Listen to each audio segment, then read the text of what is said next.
Welcome. You're watching Times Now. I'm Meenakshi Upreti, starting the bulletin with some big breaking news coming in. So this is breaking news coming in at the top of the hour. Union Minister Anurag Thakur has now hit out at the New York Times for its article on Kashmir dated the 8th of March. Anurag Thakur tweeted, and I quote, New York Times had long back dropped all pretensions of neutrality while publishing anything about India. NYT's so-called opinion piece on freedom of press in Kashmir is mischievous and fictitious. It has been published with a sole motive to spread propaganda against India. That's the big news coming in at the top of this hour. Anurag Thakur taking pot shots at the New York Times. Mohit Bhatt, my colleague, is joining us live on the broadcast. Mohit, these are some serious allegations coming in from the side of Anurag Thakur. He's attacked New York Times over an article, an op-ed piece which was written in context to Kashmir, and he now says that the NYT has dropped all pretensions of neutrality. Well, you see, there has been a trend that foreign publications, specifically who are trying to defame the present dispensation, are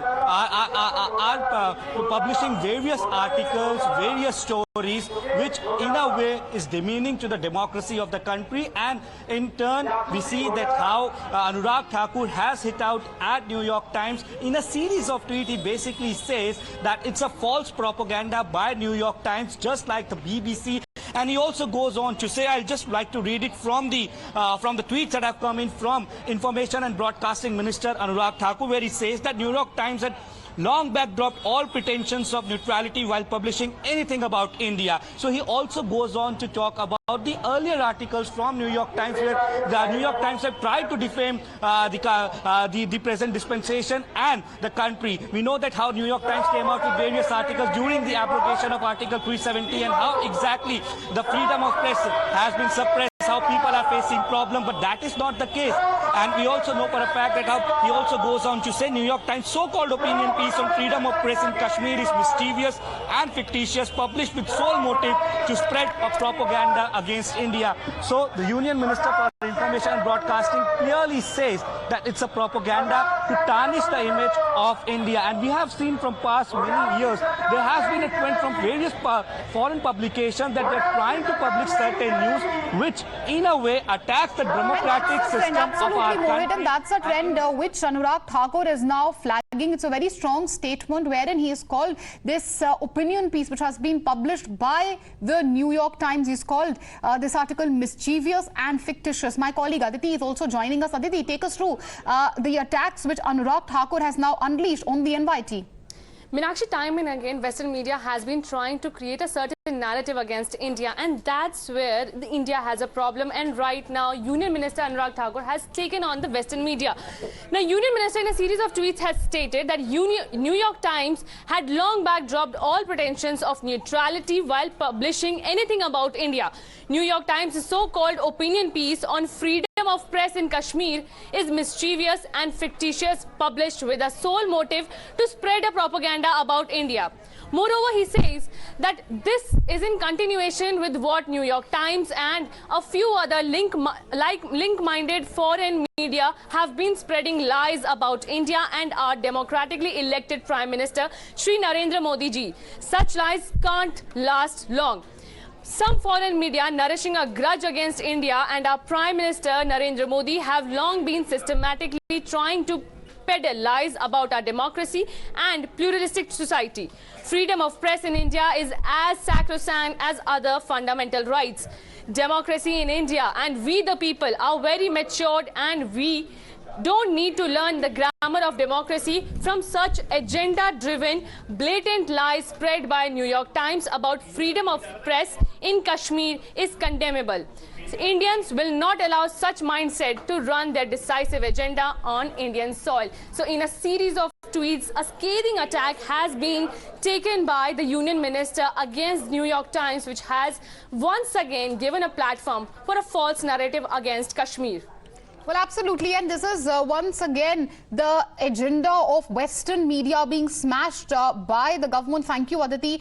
We'll go back to Mohit. Mohit, as you were saying earlier as well, this is not the first time that the NYT has come in the government's crosshairs. Earlier also, time and again, we've seen how this present dispensation has always smashed this so-called agenda propaganda, which is being spread by the Western media against India. Well, you see, the government has been saying this, that it's a toolkit, it's an ecosystem that is working from past many years to tarnish the democratic values and the image of the country. You know, if you read certain articles from New York Times during the time of lockdown, how exactly they stated that India's lockdown was completely mismanaged. They also talked about the vaccination, but we also know for a fact that how almost all of our population is being doubly vaccinated. Slowly and steadily, we are going for 100% double vaccination, and the vaccination of the country, our country, is far better if you compare to the other countries. So we see that is a trend. That the trend has come in where the ecosystem, a toolkit, the foreign publications are attacking the government, and just to ensure and tell all these foreign publications that in Kashmir is integral part of the country. Kashmir is integral part of India. Any decision that is being taken with regards to Kashmir is being taken by democratically elected government of the day, and hence these foreign publications have no right to meddle into internal issues of the country. Now, if you read that particular article, it talks about how internet was shut down, how journalists were not allowed to publish their stories, how still the internet speed is slow, how exactly the abrogation of Article 370 has not in any success. So it's clearly a propaganda machine, and that is why we see Union Minister for Information and Broadcasting Anurag Thakur has hit out at New York Times, and this has been the case with the BBC. Now, the Prime Minister of the country was given clean chit by the Supreme Court, and SIT was appointed by the Supreme Court. That particular SIT in 2013 gave clean chit to Prime Minister Narendra Modi, but still to peddle a certain narrative, the documentary was being published in the country, and then we saw that how it all took a political turn. Now, same is the case with New York Times, and hence we see that the top-notch leaders and the Minister for Information and Broadcasting has come out and called it a simple propaganda. Back to you. Well, absolutely. As far as the government is concerned, Anurag Thakur is calling it a motivated piece. The bid really, according to the government, is to spread propaganda against India. Mohit, also take us through what exactly was this article all about, which has upset the government so much so far as to the minister today, Anurag Thakur, claiming that New York Times has dropped all pretensions of neutrality.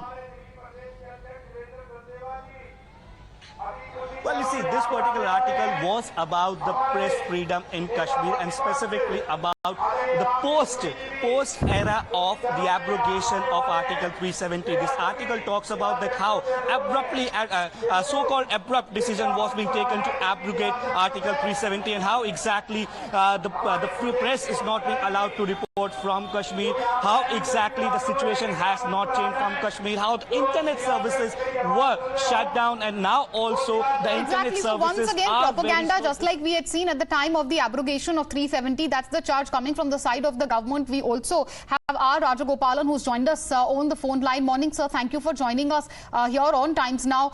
Today we are seeing Anurag Thakur take on New York Times, claiming that their article on Kashmir is nothing but propaganda. He says NYT has dropped all pretensions of neutrality. Your reaction? My reaction is that, when Article 370 was abrogated, apart from that, madam, Anurag Thakur should also realize that let the New York Times write anything. But last week, Mr. Rahul Gandhi and Madam Priyanka Gandhi both were having scooty ride on the snow. What does it indicate? The freedom of, the people there. There was no violence. When Rahul Gandhi can visit and hoist the national flag at Lal Chowk, with all happiness, his Bharat Jodo Yatra ended with that finale. Therefore, let New York Times write anything. New York Times correspondents in Delhi should also be, tried under the legal scrutiny. Their financial status should also be known, because as you are going after George Soros, there are indications that George Soros is also financing New York Times. Indian agencies should find it out and bring the truth out. what Anurag Thakur, the minister, said is absolutely correct. My understanding is, let New York Times vomit out anything, let them emit venom, but the reality is that the delimitation process in Srinagar is completed. There are employment exchanges opening. There is Lieutenant Governor Mr. Manoj Sinha has appointed a Jammu Kashmir Public Service Commission. The Hindus are given more space. The Muslims are given more space in the public service examinations. Right. Therefore, democracy has returned in Jammu Kashmir.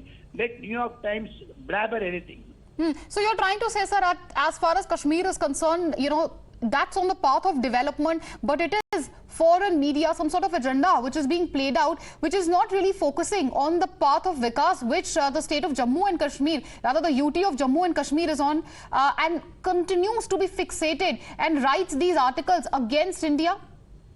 Yes, you are absolutely right. You asked a pertinent question. My pertinent answer is, let New York Times editorial team consist of 10 members from New York. Let them come and stay in Jammu Kashmir for 1 week and write about it. Without realizing it, those who are paid journalists, paid media, paid news gathering are all work at work, thanks to George Soros financing certain media houses also, which is a disturbing trend in